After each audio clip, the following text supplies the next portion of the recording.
5 verse 8. Levítico 25, Verse 8. versículo 8.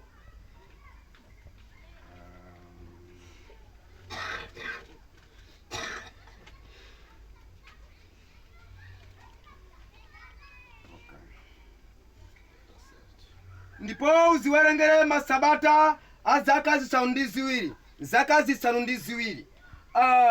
Ndi ziwiri kasanu ndi kawiri. Kotero kuti zaka masabata zaka asanu ndi awiri zikafike zaka makumi anayi nkuza zisanu ndi zinayi. Pamenepo uzitumizira lipenga kumveka mwezi wachisanu ndi chiwiri nsiku la 10 la mweziwo, siku la chitetezero. Mutumizire lipenga lifikire mdziko lanu lonse, ndipo muchipatule chaka cha makumi asanucho ndi kulalikira kwa onse okhala mdzikomo kuti akhale aufulu. Muchiyese chaka choliza lipenga, ndipo mubwerere munthu aliyense ukakhala pamalo ache. Pasi mpempero. Oremos. Santo, santo, santo és tu, Senhor Jesus Cristo. Amém. Deus de Abraão, Isaac e Jacó. Deus da infinita bondade. Amém. Deus a qual sabia dia de hoje que íamos nos encontrar neste lugar. Amém. Se Deus nos trouxe neste lugar e trouxe seu servo, é porque tem um propósito conosco. Amém. Senhor, leu-se a sua palavra, que é a palavra lida por entendimento do homem. Mas pedimos entendimento espiritual. Amém. Pedimos o Espírito Santo que possa descer e possa revelar esta palavra. Amém. Ajuda-nos, Senhor, que possa nos selar com a sua mensagem. Amém. E, Senhor, dá-nos essa palavra, porque sabemos que a palavra é alimento espiritual, a qual nos alimenta. Senhor, que o que está a vir, estamos a ver que é coisa forte, mas o Senhor nos alimenta, porque nós necessitamos desse alimento. Amém. A todos que estamos neste lugar, tudo isso estamos entregando nas suas santas mãos. Em Cristo Jesus assim orei. Amém. Amém. Ambuye akudaliseni tikhale pansi. Senhor vos abençoe. Vamos nos sentar. Pepani kuti ndachedwanso Me desculpa porque eu demorei, chifukwa ndinali kulemba uthenga. porque estava a escrever a mensagem. Mauthenga amene timalalikira A mensagem que eu estava a pregar, ine sindimalalikira zimene zinalembedwa kale.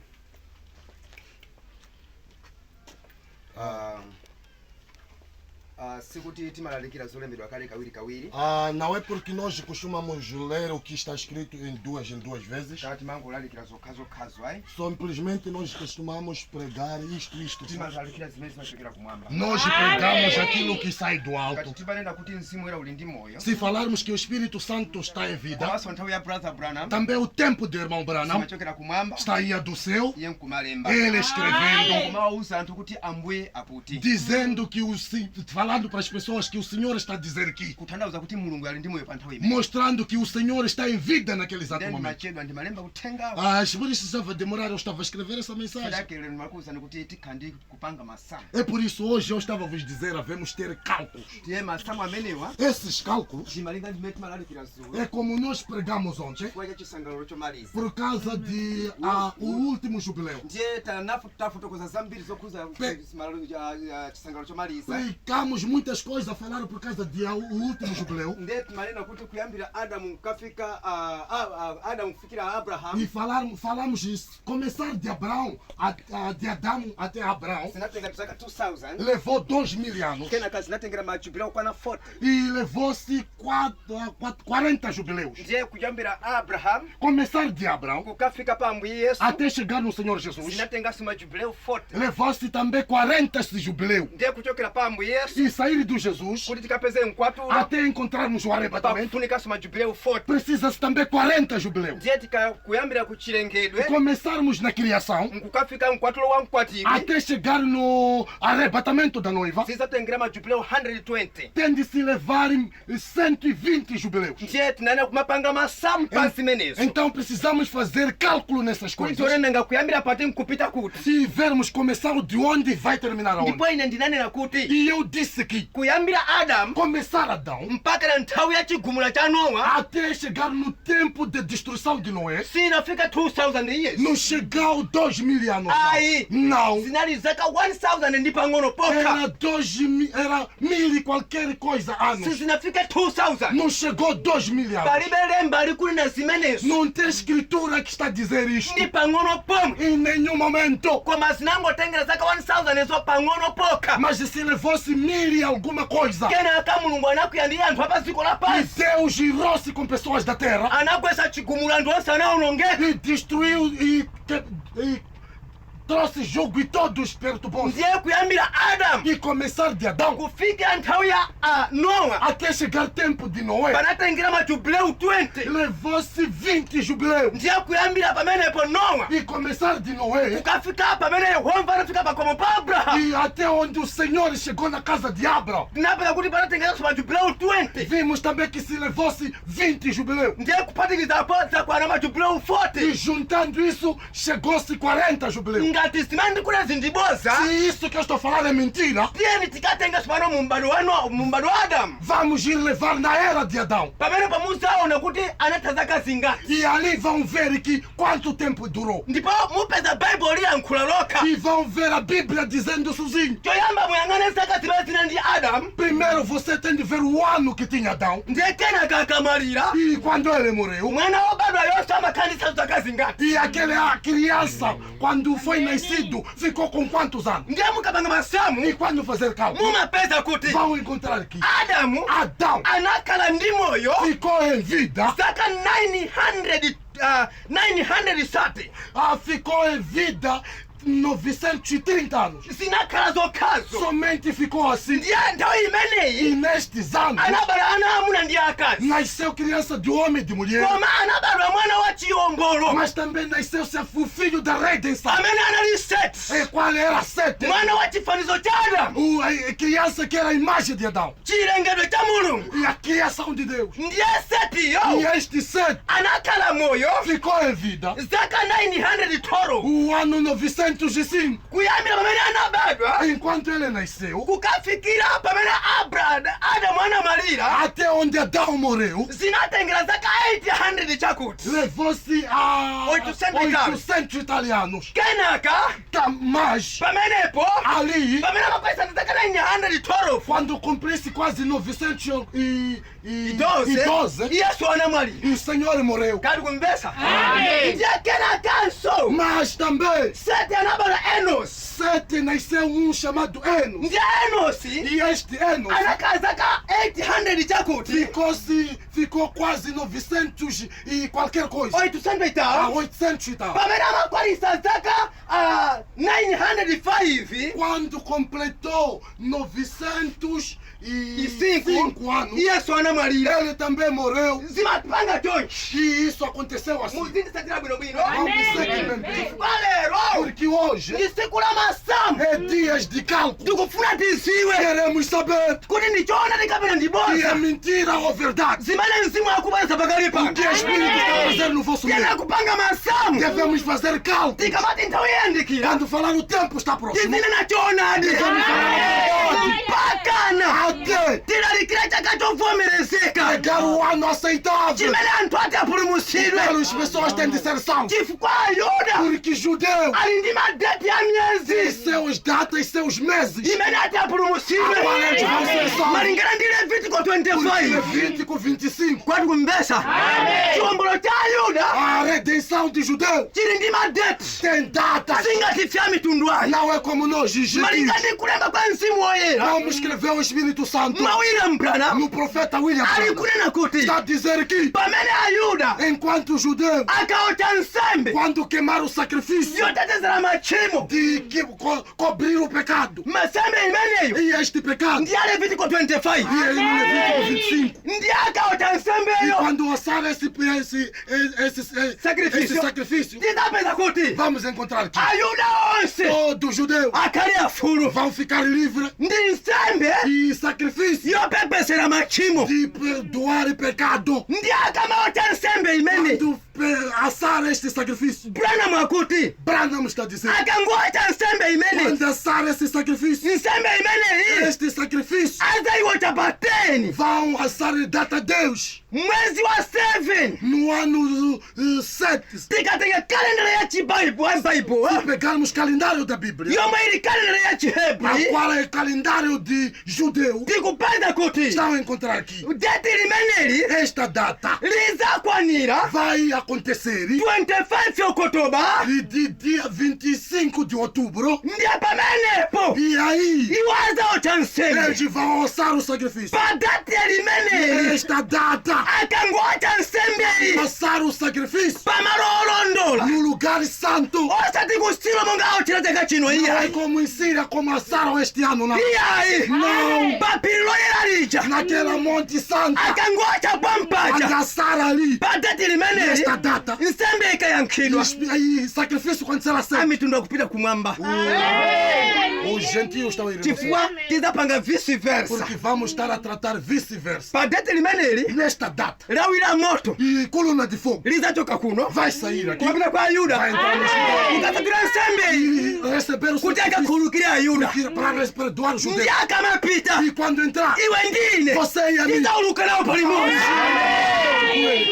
zili ndi madeti isso tudo tem datas kwa ayuda para judeus. ndi iwe nzanga wa mitundu Mas você, meu amigo chala gentio, kutu lako bwinobwino coça bem seu ouvido. masiku achiwombolo ndi amenewa Dias da redenção são essas. chipulumutso abisira amitundu A salvação escondeu para gentios. koma ayuda Mas judeus, amaziwa siku lako ele sabe o dia deles. ndiye mkwati ibwi Mas a noiva aina kukhala wa nzeru precisa ter ideia. monga msimu era unati kwa Como o yohane Espírito Santo disse a João, pano pafunika nzeru aqui precisa ideia. tikwanisa kusindikira Para podermos descobrir. mapiri asanu ndi awiri ndi nyanga 10 E 7 Como é que sou?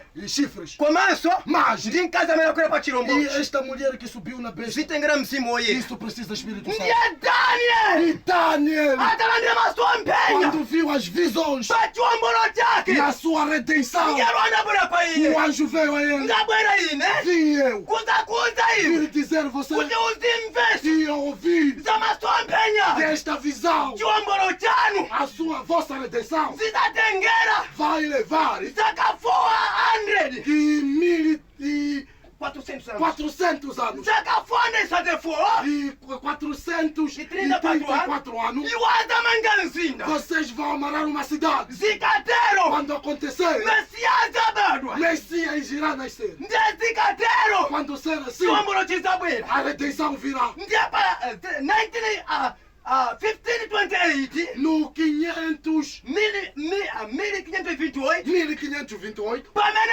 isaki anapita ku israeli quando Isaac foi a Israel, kukayang'ana ayuda ir reparar os judeus, kuyambira pampo começar aí, kumabwera chakuno até vir aqui, pali zaka 400 chakuti existe 400 e qualquer coisa. chifukwa É chake por causa disso, ayuda onse todos os judeus ali kumanga mzinda wa estão yerusalemu amarrados até a cidade de Jerusalém. kati kumvana pano pafika masamu olondo Aqui precisa cálculos certos, cholinga kuitika ziwe porque para nós saber chaka chimene tutapuma maziko la pasi que ano que nós vamos sair nesta terra. chifukwa Porque ine ndatopa eu estou cansado.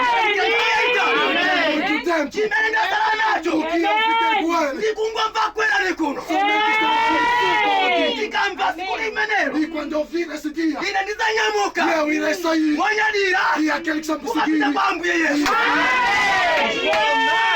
mas isanapite antes de eu ir, choyamba primeiro ndinalikira ine pregar eu chaka o chokuvomerezeka ano aceitável kwantu a mitundu para onse pessoas de todos os kuti gentios, aziwe para saber kuti nthawi yayandikira mupatulo koma choyamba primeiro tipange masamu fazermos cálculo amajubileus jubileus. kati kumvana mwina tiwerenge baibulo kuti mukhulupirire Vamos ler a Bíblia para crer. tawerenga ni baibulo lachipwitikizi Leia a Bíblia de português.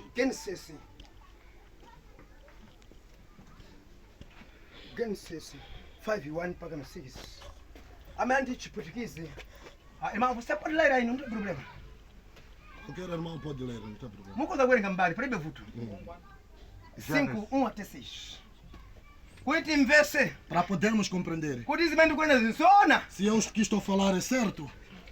chabwino Genesis chapter 5 1.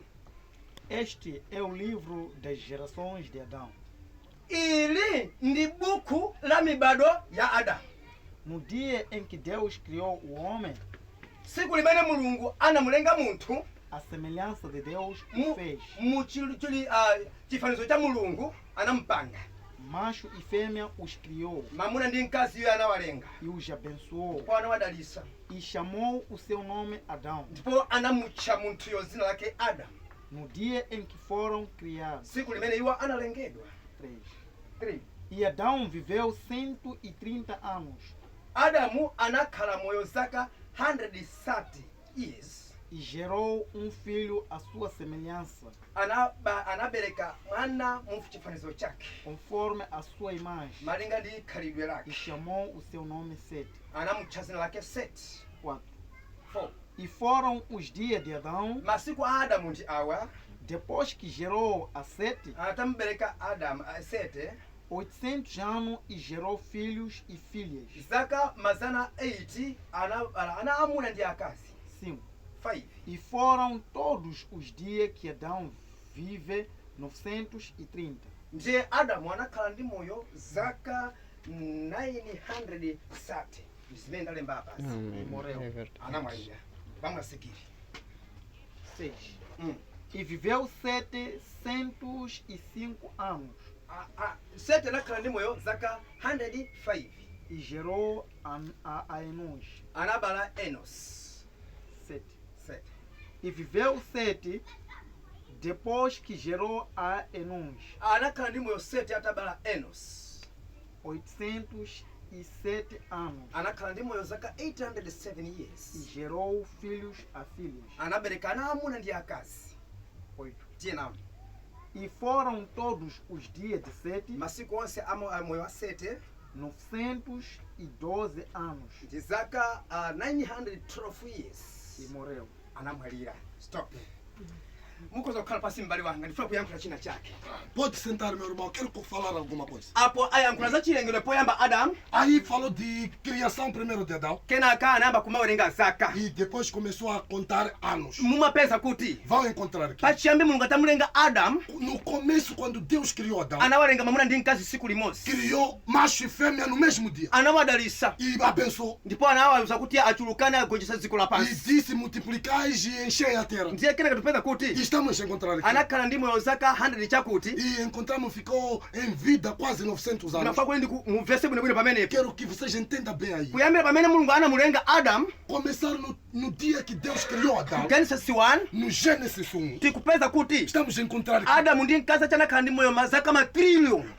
Adão e sua esposa viveram milhões de anos. Koma pamene anaumba nthaka Mas quando criou a terra, ndi pamene pano anakhalamo Adamu ekha, é aí onde Adão ficou sozinho. anakhalanso ndi moyo zaka matrillion. E ficou também em vida em trilhões de anos. Koma pamene iye anamulenga mkazi, Mas quando criou a mulher, kenaka mkazi uja nkuchimwa, aquela mulher pecare, Mulungu atabweretsa chikhululukiro cha mwana quando wankhosa, Deus trouxe o perdão do filho do pamene cordeiro, pa Mulungu amakutcha kulenganso. aí Deus estava a chamar primeira criação. Ndiye date 1 akuyambira pompo. Primeira data estava a começar aí. Kuyambira pompo paka zaka 100 chakuti. Começar ali até 900 e qualquer coisa. Ndibafuna kuti mumvese pamene. Era para vocês entenderem. Ndiye tiye ndipitirire pamenepo. Vamos ir à frente Ndiye tione e vermos. kuyambira pamenepo. Começar ali. Mulungu anati, Deus disse: iwe Adamu, você, Adão, suzafikira siku limodzi ayi não vai chegar um dia. Ndiye Adamu Mas Adão anakhala ndi moyo ficou em vida zaka 912. há no 1030 anos. Ndiye zaka 930. 930. Ndiye sina kunene 1 day ayi. Não chegou um dia, não. Chifukwa 1 day Porque um dia ndi zaka é 1000. 1000 anos. Ngati kumvana ndiye kuyambira pompo Começar aí. Adamu ali kumwalira. Adão está morrendo. Pamene akumwalira Quando está morrendo? ndi zaka 930. Nino 930. Tamveserani. Oi, anitaka 100 Quando tinha 1000 anos, 100 há 100 anos, zaka 100 chakuti e 100 e qualquer ano, akubereka mwana está a nascer criança. mwanayo E essa criança akuwerengedanso chaka cha 1 está a ser contada do primeiro ano. pamene afika zaka 900 Quando está a chegar 900 e qualquer mwana coisa, so andi zaka 800 criança tem 800 anos. mukundimva mwana so andi zaka 800 E criança tem 830. mili mmozi yemweyo 1000 só. ndi amene anapanga mibado yonse 7 ya Adamu mpaka na Nowa. Quando fez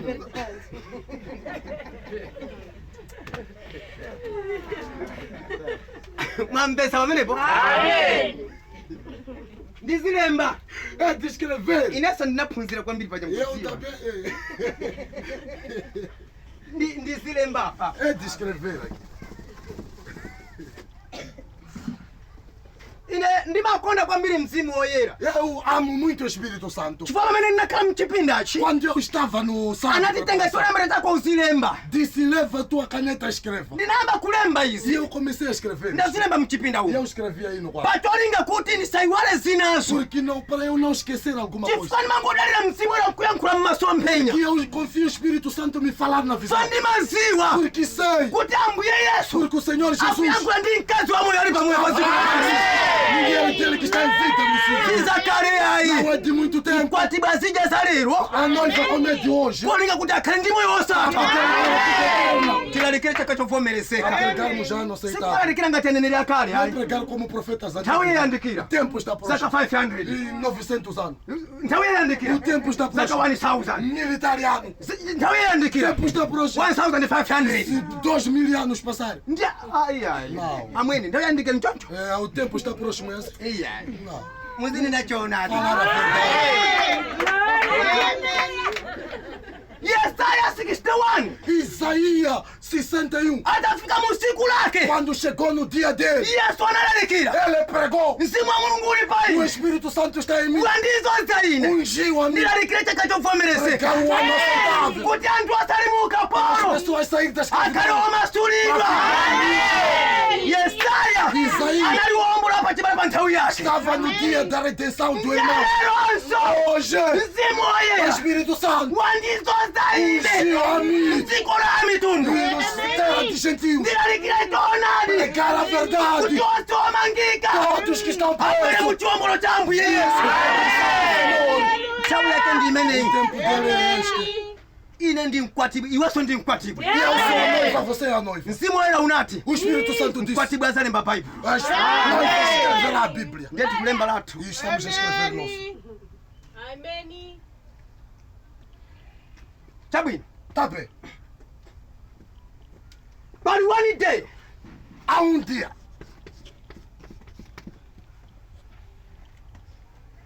zaka 1000 1000 anos. adamu Adão akukhala moyo está a ficar em vida zaka 930 930 anos. akumwalira Está a morrer. pamene apanga zaka 930 Quando no 930 anos, mwana wakenso filho dele akukhalanso ndi zaka 800 está a ficar 800 anos. akuja 1000 mmodzi yemwe Está a comer mesmo 1000. mukundimva Amen. akuja 1000 mmodzi yemweyo Está a comer mesmo 1000. ndiye pepa kwambiri m'bale wanga Muita desculpa, meu irmão. sete akumwalira Sete está a morrer. enosi akubadwa Enos está a nascer. akukhala ndi moyo Está a ficar em vida zaka 105 905 905 anos. pamene sete amamwalira Quando Sete morreu, ndi zaka 912 912 anos, mwananso anali ndi zaka 800 chakuti criança tinha 912 anos. koma 1000 wache mmodzi yemwe Mas o mesmo 1000. palibe anapanga one day Ninguém fez um dia. Tikumvana? Ngati ndikunama. Se estou a mentir, Tawerenga bwino Genesis amene. vai ler bem esse Gênesis. M'bado wa Adamu. Na era de Adão, Mpaka na Noah. até na era de Noé. Amaluma amagawana 1000 mmozi Estavam yemwe. a dividir mesmo milho. Ndikufunseni. Quer te perguntar? Choncho za kwa 2000 years. Isso completou-se 2000 anos. Nanga mumalalikira kuti zina 2000 zachani. Então vocês estavam a pregar existe 2000 anos, é do quê? Kulalikira kupanda masamu. Pregar sem cálculo. Mosawerenga Bible molondo. Sem ler a Bíblia corretamente. Kuyambira Adamu. Começar de Adão Mpaka na Noah. até Noé. Banadusa majubileu 20. Passou 20 jubileu. Zaka 1000 E 2000 anos. 1000 mili. Mili. Ndi zaka zochepaso. E esses anos poucos. Ndiye kenaka. Mas Chigumula chinabwera. e a destruição veio. Sinali 2000 yayi. Não era 2000 anos, não. Inali 2000 yanto. Era 2000 anos de Malinga pessoa. ndikuwerenga kwa mantha. Como de ler com medo. Ngati ndikunama ukapita kunyumba kwako mwina ukhoza kuona kuti mbusa uja kunama. Vocês estão a mentir. Entra na sua casa. Talvez estamos a falar, aquele pastor está. Ukapemphere. Orar. Ukawerenge Bible. Ou ler a Bíblia. Untenge Adamu. Levar Adão Zaka 930. a 930 anos. Upeza somwana wacho wambereka. Vai ver que filho dele nasceu. Zaka 930 ezo. Nesses anos, 930 anos. Utengepo 100 chakuti zimene yana kana ndimo yose na mbereke mwana A levar 900 algum. Utenge 100 Levar 100 e tal antes dele nascer criança. uchosepo. Tira. Usapeza kuti pali zaka 800 chakuti. Vai encontrar que está lá 800 e com pouco ano. Kenaka Mas mwana akubadwa. criança está nascendo. Ndiye mwana akangobadwa apa. Quando criança está nascendo? Zaka 800 zimene utupeza izo. E nesses 800 anos que vai encontrar, Zimene Adamu sona njitara kuti akhale zaka 900 izo. que Adão acrescentou para ele ficar esses 900 anos, mwapeza kuti mwananso akugawa naso zaka zomwe za bambo ache vai ver que o pai está a dividir mesmo os anos com a criança. Tukumvana? Estamos a vir. Uyo so akabwera. Esse quando vir, Augawa zaka zomwe estão a dividir mesmo os anos.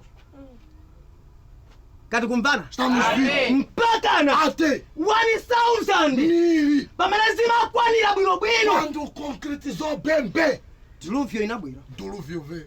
zinatengera majubileu 20. Levou-se 20 jubileus.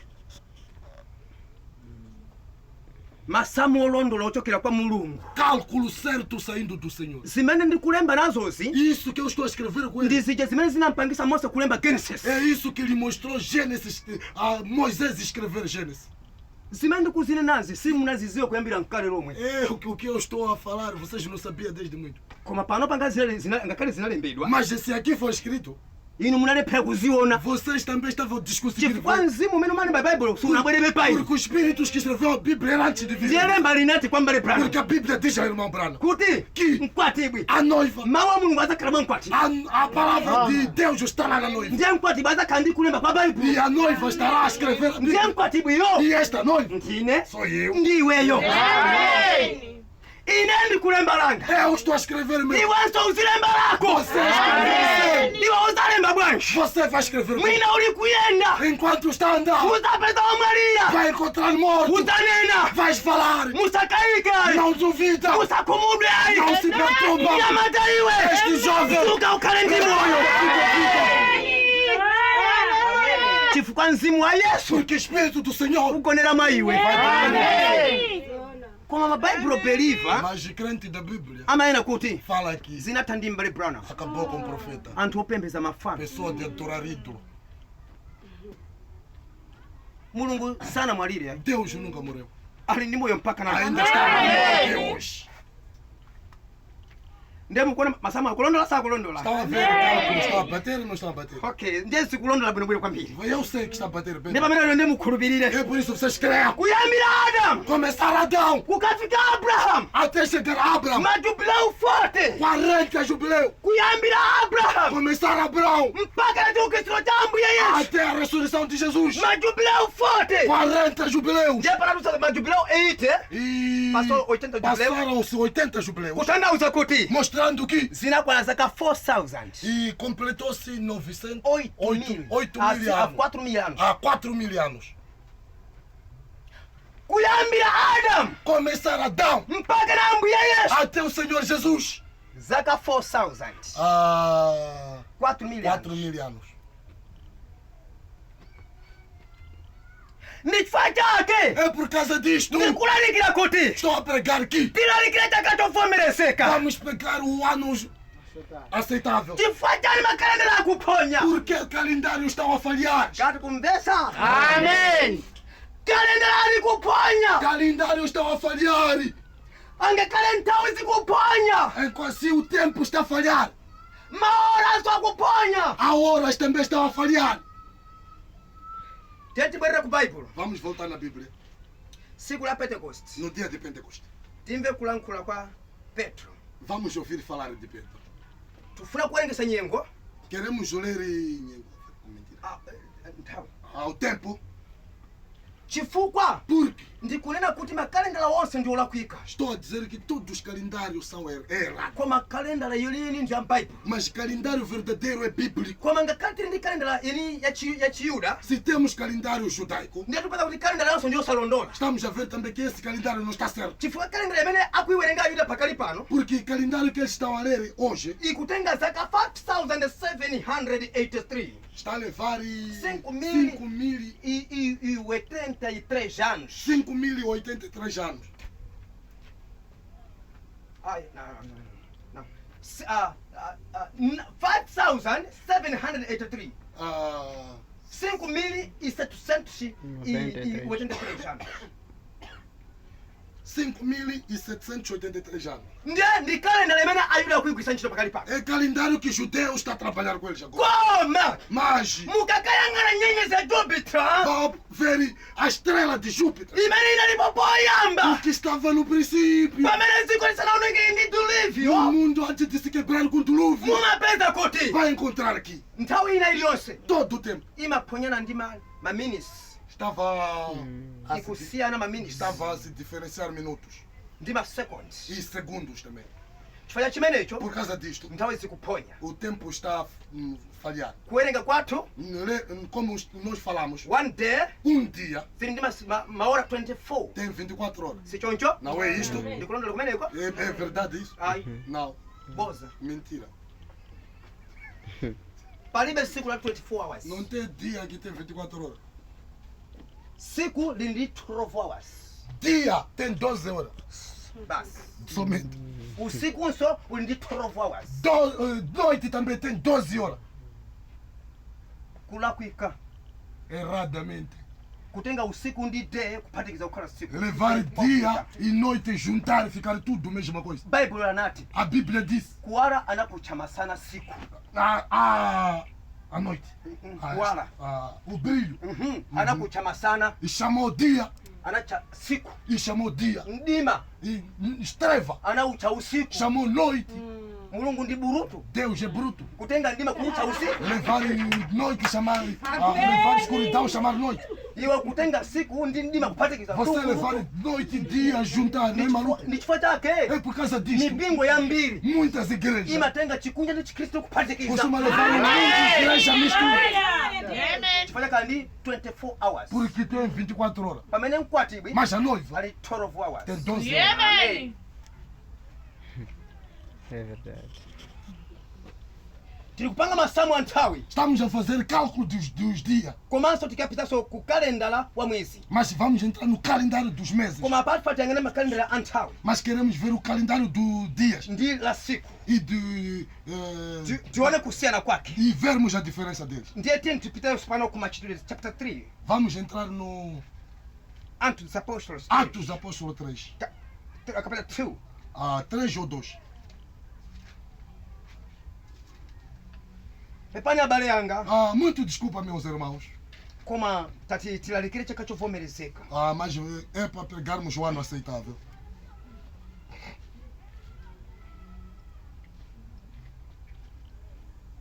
two 37 2:37 2:37. machitidwe a atumwi Atos Atos dos Apóstolos dos Apóstolos. tifuna tipezapo za nthawi zokha Queremos encontrar somente do tempo. mbale ukutigwirira pamenepo Irmão, chipwitikizi, irmão, nos usatuwerengere pega aí em pamenepo. português, para nos ler em português. koma ukanitengereka João da Ferreira basi mimi muli mosema ukawe ikaponya kutanda ukaponyeka ndikuza kuti chala kwika. Quando a tradução está errado, vou te dizer está errado, mas nos leia aí onde pegaste. Né? Ai, endekeza gani? Um bocado. Tiukala kuti Estamos a encontrar aqui. kwa pamene anamva ichi analaswa mtima nati tukwa Petro ndi atumwiye nawo tidzachita chiyani amuna inu abale chabwino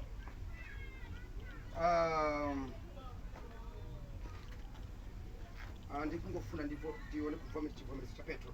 Vamos a citação de Pedro. Tingoyambira 14 2 verse 14 Vamos começar no 14. kwa pamene anamira pamodzi ndi khumi ndi mmodziyo nakweza mawu ati nanena kwa iwo nati amuna inu Ayuda ndi inu nonse akukhala kwanu ku Yerusalemu, ichi chizindikirike kwa inu ndipo cherani khutu mawu anga mpakuti awa saanalezera muyesa inu mpakuti ndi ora lachitatu la loka la siku. Pode ler 14 para 15. Pedro, porém, pondo-se em pé com os 11, levantou a voz e disse-lhes: varões judeus, e todos os que habitais em Jerusalém, seja-vos isto notório, e escutai as minhas palavras. 15. Estes homens não estão embriagados, como vos pensais, sendo esta a terceira hora do dia. Pode colocar pamenepa. Kari kumvesa? Amen. Ndiye mukakatenga Quando ir pegar, kumasulira kwina neta outras traduções. mumapeza kuti Vai encontrar aqui. ndi 9 koloko. 13 horas. 9 koloko. 14. 9 horas. 9 horas. Sichoncho? Amen. Koma ora lachitatu la siku Mas 9 horas do dia inali mamawa. era de manhã. Sichoncho? Amen. Ndiye kutanthauza kuti Mostrando que, kukhala ora lachitatu sendo a terceira hora, siku limayamba 7 koloko. o dia começava 7 horas. 7 horas. Ndi nthawi yoyamba ya siku. É o primeiro dia do... Primeira hora do primeira dia. hora do dia. Ora yachiwiri ndi 8 koloko. A segunda hora é 8. Ora yachitatu 9 koloko. Terceira hora é 8. É 9 horas. Pamene Petro Enquanto Pedro amachiritsa munthu wopunduka estava a curar a pessoa coxo, inali 9 koloko madzulo era 9 horas de noite, atati. à tarde. Baibulo likwene kumasula kuna manena kuti Outras traduções diz, inali 15 hours kapena 3 o'clock madzulo. era 15 horas. Sichoncho? Não é isto. Amen. Ndiko kusiyana kwa ora yolondola ndi ora yolakwika. É aí a diferença de hora certa e hora errada. Ife E nós, nthawi zina nakhandi wochiyanga ndikumamangirira chawo. outro dia eu tinha meu relógio amarrado aqui. Wina akabwera kuti nthawi ili bwanji mamuonesa kuti nthawi ndi iyi. Quando a pessoa vir perguntar hora, eu mostro hora esta. Yaponya yakoyo. E está errado esta hora. Unati iyo Eu disse não. yako ndi imene yaponya. É seu que está errado. Ndi bwanji? Como? Ndi 6 koloko É 6 horas ya siku. de noite. Iya. Ah, Kulibe mdima. não tem escuridão. Iya itu. E não. Pamene Yesu anapachikidwa Quando Jesus foi crucificado, inali ora lachisanu ndi chimodzi. era 6 horas do dia. 6 horas do dia. Ndipo zuwa nali pa liwombo. E o sol estava no alto. Ndipo zuwa linachita mdima. E o sol fez escuridão. Bible silimene A choncho. Bíblia. Amen. Koma inali 6 koloko. Mas era 6 horas. Ife tinacha 12 koloko. Nós chamamos 12 horas. Vocês estão bem? Bem na cabeça. Chifukwa chani? Por causa do quê? Zinthu zaponyera choncho. As coisas se quebrantam. Satana Demônio. akuyesa kusokoneza ana a mulungu onse. Amen. Koma ine Mas eu sindisanyengedwa ndi mdierekezi não yake. vou ser enganado com demônio, não. Baibulo lilipo. Existe. Mzimu era ulipo. Amen. Uzasekula zonse mpaka zizaziwa. Amen. No meio da da lua. Ndi chifukwa chake Por causa disso, tiyena kuziwa nyengo yolondola, queremos saber o tempo certo, chaka cholondola o ano certo ndi mwezi wolondola. e o ano certo. Chonchi tili mwezi uno wachingati? Nós estamos em que mês? 7. 7. Iya tili mwezi wa 10. Mas não, estamos no 10º mês. Ndikhulupira ngati lero kapena tili mwezi wa 11 chifukwa khulupira kuti lero ndi 1.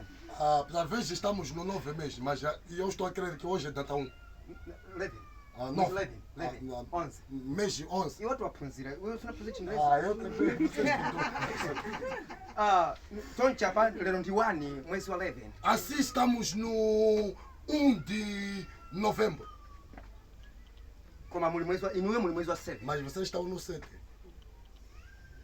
Koma kalendala ya Bible Mas calendário bíblico, tili mwezi wa 11 estamos no 9 meses. Nada, mwezi wa 11. novembro. Makalendala amene tikugwiritsa ntchito ndi amjerekezi. Esses calendários que estamos a trabalhar com ele de demônio. Cholinga chake mukuziwa? Sabe qual é o objetivo Anthu dele? aphonya saziwe nthawi imene Mulungu ati Para as apulumutse. pessoas falharem, não saber que dia que o Senhor vai o salvar. Maka kuti akufuna kuwanyenga Ayuda Muito querem enganar judeu. kuti aphonye. Para as falharem.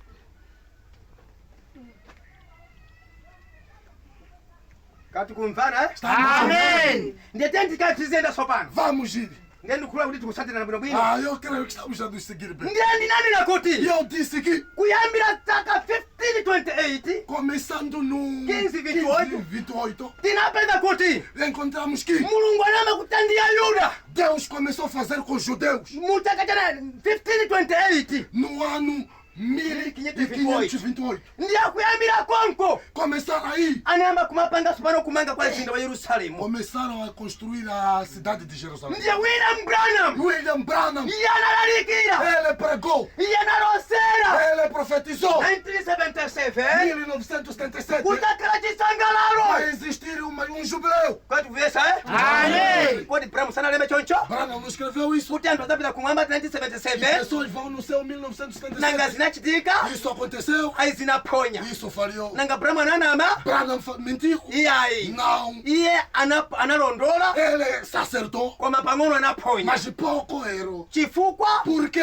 chinali chakati cha chisangalalo era assim dia de alegramento, koma mas, si chinali chaka cha chisangalalo cha 70 ayi mas não era o ano de alegramento de 70, não. ayi Não, chinali cha masabata 69 era dos 70 semana do sábado.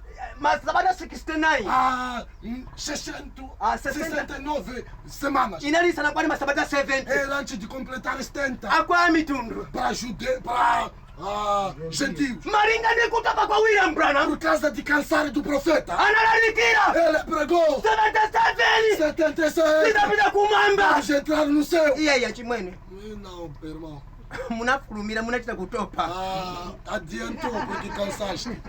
Nali sabata la 69 Era 69 semanas. panasala sabata limodzi Ainda faltava sábado. kuyambira 77 Começar no 77. tiyenera kuyembekezera sabata limodzi Que devemos esperar sábado kuti tipange sabata limenelo para completar este sábado. zikuyena kutengera Precisa levar zaka 50 os 50 anos. kati kumbesa Amen. kuyambira 78 Começar no 78 kubwera pano até aqui. zaka 47 Completou 47 anos.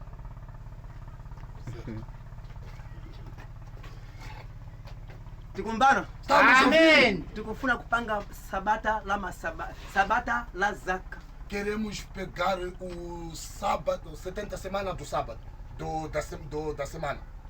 masabata a zaka Semana do ano. monga Levitico ananena Como Levítico disse. muzipanga masabata a zaka E fazer os semana do sábado. zaka 7 1 week E 7 7 anos, uma semana. zaka 7 1 week 7 anos, uma semana. ndiye mupange 7 times 7 E fazermos 7 vezes 7. zipanga zaka 49 vão se fazer 49 anos. Ndiye chaka cha 50 Mas no ano 50, muombe lipenga. cantar a trombeta. Chaka cha 49 E no ano 49, muombe lipenga. cantar a Kuti trombeta. anthu As akonzekere pessoas preparadas apite mziko la para kwawo. entrar na sua Amém. terra. Chaka cha 50 Neste ano 50, wina aliyense qualquer angaulukira mdziko la kwawo. Koma 49 mas de 49, lipenga. trocar a trombeta. 50 50, kumaka jandi adani. ele comer com papai.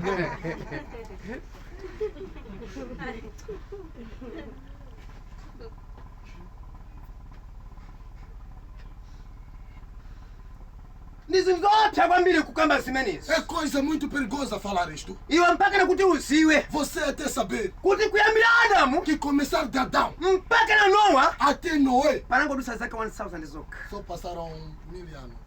Koma alaliki onse Mas de todos os pregadores, angakhale William Branham yemwe até próprio profeta, ati zinakwera zaka 2000. desse completou-se 2000 anos. Ewerenga Baibulo. Olha a Bíblia.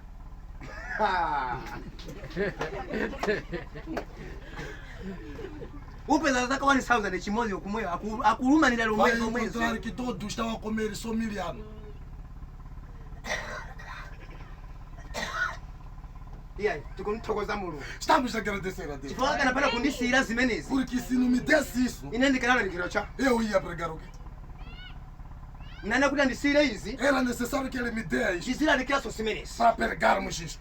nana kuziwa ifeyo E nós devemos saber, kuti nthawi imene tikukhalamo iyi no ano que estamos a viver si este, nthawi yokonzekera chiwombo, é o ano de preparar a si rede. nthawi yogona iya. É ano de dormir. Ngati Se umagona você dormia, galamuka, limba mtima, fica firme. vala zovala zako, Usa sua mangalamba, amarra a gwira cintura. ntchito ngati msilikali weniweni. Um soldado de Cristo. chifukwa nthawi yako yopulumuka yafika. A sua salvação chegou. Ambuye akudaliseni. Amém. Amene ndiye masamu Estes são cálculos. ochokera mu chuku.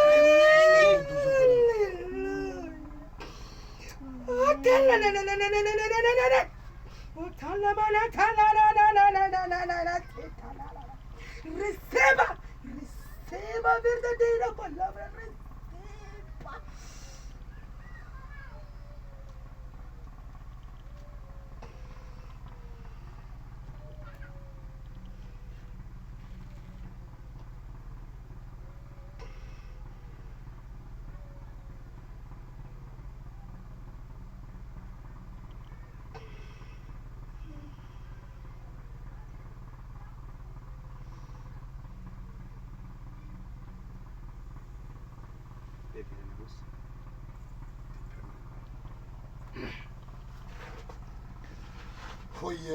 hoyera ndino ambuye Yesu Kristo.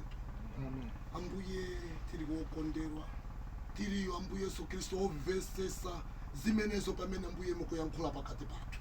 Amém. Koma imeneyo ndi chisomo kwa wina walionse kuti avese akhale okonzekera Amém. kuti tikhale tikaziwa kuti nthawi yayandikira. Amém. Ninga ambuye timbalalika mu nthawi zonse kuti ndi nthawi kuti uzione moyo wako kuli uli motani, kuti utenge onse ambazibweresa ndi ambuye Yesu Kristo, Amém. kuti tizikhala msilikali, tizikhala nyankhondo, tiziziwa nthawi yathu. Ambuye tiri kuthokoza kwambiri chifukwa mwatikondera kuti pasa utenge umenewo. Tiri kuphemba ambuye Yesu Kristo, khalani nafe ambuye, mukatipase chakudya cha uzimu munyengo yathu, imukathandizeso nyabasa wanu pamene mbuye mukanzaze. Ninga mbuye mumati kuti atalaya ya wonse ndi umenewo kuti ambaziwa kuti kukubwera ndani. Atalaya wonse ndi umenewo ukuziwa sitiri kuyenda o tiri kubwerera mbuyo. Koma mbuye tiri kuphemba mthandizeni nyantchito wanu ambuye, mpaseni zambiri tangu ambuye tiri kuvomereza kuyankhula kwanu, tiri kutayira utenge umenewo ndi chonati. Amém. Koma mbuye tiri kuphemba thandizeni mpingo kumafambise, musalole muntu akasogolere mpingo umenewo, koma inu musogolere nokali, muziusogolera noka mkwatibu meneo si wa muntu yayi si wa mbusa yayi koma ndi wanu. Ambu Yesu Kristo tiri kupemba titandize utenga umeneo uzifika makutu mwankwatibu yonse utakalandire mawa meneo. Ambuye tiri kupemba tichezere neso tipaseni ambuye ngoutenga tangu ambuye takonzeka kuti tiulandire takonzeka kuti tiulandire yankhulani ndife ambuye titandize zonse tikupereka mmanja mwanu akalipali zina tikupemba kuti ambuye yankhulani ndife zonse tikupemba kaini msonkhano uno tikupereka mmanja mwanu muzina ambuye Yesu Kristo ndapembera ndikukuyamikani. Amen. Que o Senhor nos abençoe. Esta tardinha estaremos a entrar. Vamos estarmos a prosseguir até encontrarmos o ano e vermos o mês e data e também o tempo. Por causa de correr do tempo, estamos a ver que o judeu em brevemente vai assar o seu sacrifício. E se no data 8 eles assaram o sacrifício, mas assaram no lugar errado e eles foram assar em Síria e o sacrifício não foi aceito, não.